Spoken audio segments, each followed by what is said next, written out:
বিকেলের নাস্তায় অথবা সামনে রমজান চলে আসছে, ইফতারের জন্য ঝটপট তৈরি করে নিতে পারবেন এই রাশিয়ান চিকেন ডোনাট।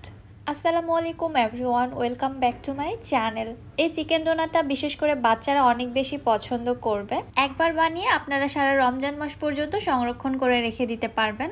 একই ভিডিওতে আমি আপনাদের ফ্রোজেন পদ্ধতিও দেখিয়ে দিব। শুধু রমজান মাস না, বিকেল বা ইভিনিং স্ন্যাক্সের জন্য এনি টাইম বাচ্চাদের জন্য সারা বছর সংরক্ষণ করে রেখে দিতে পারবেন। আর এটা খেতে কি যে মজা, আপনারা বাসায় না বানিয়ে খেলে বুঝবেন না। উপরে অনেক বেশি ক্রিস্পি এবং ভেতরে জুসি, জাস্ট মাশাআল্লাহ। চলুন রেসিপি দেখে নেই। বিসমিল্লাহ। রাশিয়ান চিকেন ডোনাট বানানোর জন্য আমি এখানে 200 গ্রাম বোনলেস চিকেন নিয়েছি। আমি এখানে চিকেনের ব্রেস্টের পিসটা ব্যবহার করেছি। চিকেনগুলোকে আমি ছোট টুকরো করে কেটে নিয়েছি। সাথে 2টি বড় সাইজের আলু ছোট টুকরো করে কেটে নিয়েছি।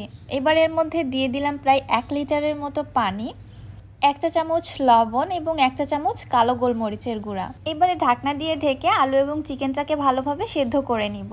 আর এখানে পানির পরিমাণটা একটু বেশি করে দিতে হবে, কারণ আলু এবং চিকেনটা সেদ্ধ হওয়ার পরে যেন অবশিষ্ট পানি রয়ে যায়। এগুলো অলরেডি সেদ্ধ হয়ে গেছে। এবার আলু এবং চিকেনগুলোকে আমি পানি ঝরিয়ে উঠিয়ে নিচ্ছি, এবং এখানে যে এক্সট্রা পানিটা থাকবে এটা আমি কিন্তু ফেলবো না, পরবর্তীতে এই পানিগুলো আমার কাজে লাগবে। সো পানিগুলো আমি এক সাইডে রেখে দিচ্ছি।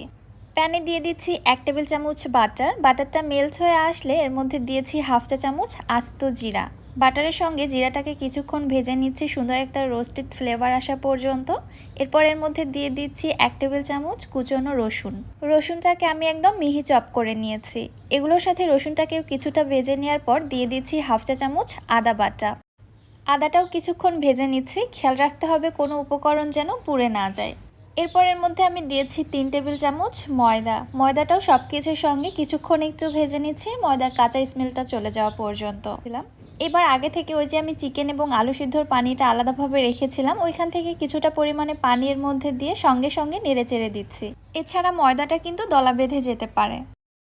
দিয়ে দিচ্ছি 1 টেবিল চামচ কাঁচামরিচ কুচি, স্বাদ মতো লবণ, 1/2 চা চামচ হলুদের গুঁড়া এবং 1 টেবিল চামচ চাট মশলা।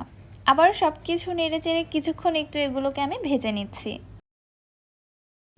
এবারে দিয়ে দিচ্ছি 1/2 কাপ বাঁধাকপি কুচি এবং প্রায় 1/3 কাপ গাজর কুচি। আপনারা চাইলে আপনাদের ইচ্ছে মতো যে কোনো সবজি এখানে ব্যবহার করতে পারেন, তবে হ্যাঁ, অবশ্যই এমন সবজি নেবেন যেগুলো খুব দ্রুত সেদ্ধ হয়।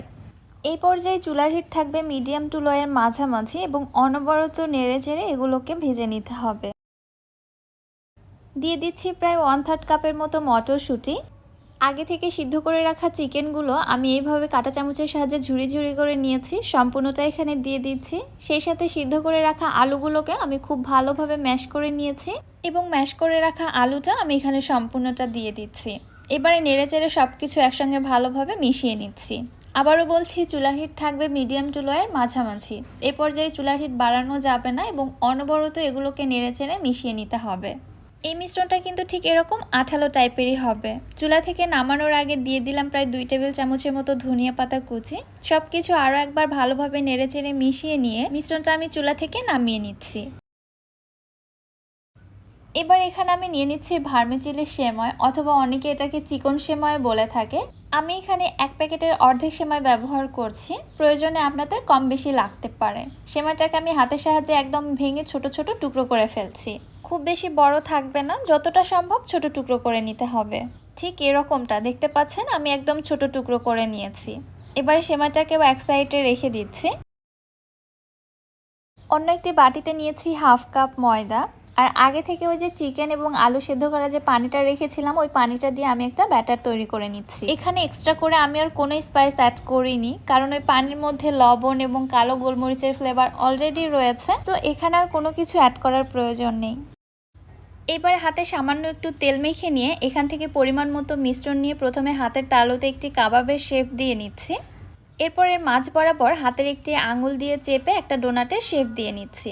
আচ্ছা, আপনারা চাইলে আপনাদের ইচ্ছে মতো কিন্তু যে কোনো শেপে এই নাস্তাটা তৈরি করে নিতে পারেন, তাতে কোনো অসুবিধা নেই। আমি ঠিক ডোনাটের মতো এই শেপেই তৈরি করে নিচ্ছি। আরও একটি আপনাদের তৈরি করে দেখাচ্ছি আপনাদের বোঝার সুবিধার্থে। এই পুরটা তৈরি করার সময় ওই যে আমরা ময়দা ব্যবহার করেছি না, ওই কারণেই কিন্তু এটা যে কোনো শেপ ইজিলি দেওয়া যাবে। এবার একটি করে ডোনাট নিয়ে আমি ময়দার ব্যাটারের মধ্যে উল্টে পাল্টে কোটিং করে নিচ্ছি। এরপরে এক্সট্রা ব্যাটারটা ঝেড়ে ফেলে দিয়ে সেমাইয়ের ক্রাম্পসের মধ্যে দিয়ে দিচ্ছি। সঙ্গে সঙ্গে সেমাইয়ের ক্রাম্পস দিয়ে হালকা হাতে চেপে আমি ডোনাটটাকে কোট করে নিচ্ছি। এইভাবেই আমি সবগুলো নাস্তা সেমাইয়ের ক্রাম্পস দিয়ে কোট করে নিয়েছি। এখান থেকে আমি কিছু নাস্তা ফ্রোজেন করে রাখবো এবং বাকিগুলো আপনাদের ভেজে দেখাবো। স্টিলের প্লেটে কিছু ডোনাট আমি এরকম ফাঁকা ফাঁকা করে সাজিয়ে নিয়েছি। এগুলোকে আমি ডিপ ফ্রিজে রেখে দিব প্রায় 1 থেকে 1.5 ঘন্টার জন্য এবং বাকি যে নাস্তাগুলো রয়েছে এগুলো আমি ভেজে নিব। প্রায় 1.5 ঘন্টা পর স্টিলের ট্রেটা ফ্রিজ থেকে নামিয়ে নিয়েছি। এগুলো আমার ডিপ হয়ে গেছে দেখতে পাচ্ছেন।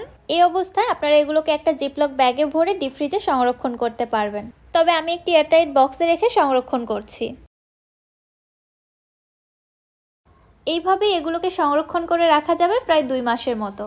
বাকি ডোনাটগুলো আমি আপনাদের ভেজে দেখাচ্ছি। একটি প্যানে পর্যাপ্ত পরিমাণে তেল গরম করে নিয়েছি। তেলটা গরম হয়ে আসলে একে একে নাস্তাগুলো তেলের মধ্যে দিয়ে দিচ্ছি। এবারে উল্টে পাল্টে এগুলোকে ক্রিস্পি করে ভেজে নিচ্ছি। যেহেতু ভেতরের আলু এবং চিকেন অলরেডি সেদ্ধ আছে, সো ভেতরে কোনো কিছু কাঁচা থাকার সম্ভাবনা নেই। জাস্ট উপরটা কালার আসা পর্যন্ত এবং ক্রিস্পি হওয়া পর্যন্ত ভেজে নিলেই এনাফ। ভাজা হয়ে গেলে আমি তেল ঝরিয়ে উঠিয়ে নিচ্ছি। গরম গরম এই স্ন্যাক্সগুলো খেতে খুবই বেশি মজা, আর দেখতে কত বেশি লোভনীয় হয়েছে সেটা তো আপনারা দেখতেই পাচ্ছেন। আমাকে আর বেশি কিছু বলতে হবে না, তাই না? উপরটা অনেক বেশি ক্রিস্পি এবং ভেতরে চিকেন এবং আলুর মজাদার নরম সফট একটি পুর, যেটা মুখে দিলে মনে হবে এত মজা কেন। একবার বাইট দিলে আপনার মুখ আর থামবে না, আপনি শুধু খেতেই থাকবেন। যেহেতু রমজান মাসের ইফতারে আমরা মুখরোচক এবং স্ন্যাক্স আইটেমটাই খেতে বেশি পছন্দ করি, তাই আমি বলবো রমজানের আগে আগে এইভাবে রান্নাগুলো করে আপনারা ফ্রোজেন করে রাখতে পারেন। ইফতারের আগে শুধু ফ্রিজ থেকে বের করে ঝটপট ভেজে সার্ভ করা যাবে। এতে করে যেমন আমাদের সময়টাও বেঁচে যাবে, তেমনি কষ্টও অনেক কম হবে। আশা করছি রেসিপিটি আপনাদের কাছে ভালো লেগেছে। ভিডিও কেমন লাগলো অবশ্যই আমাকে কমেন্ট করে জানাবেন। ভিডিও ভালো লাগলে চ্যানেলটি সাবস্ক্রাইব করে দিবেন এবং যারা ফেসবুক পেজ থেকে দেখছেন পেজটিতে একটি ফলো দিয়ে দিবেন। আজকের মতো তাহলে বিদায় নিচ্ছি। আল্লাহ হাফেজ।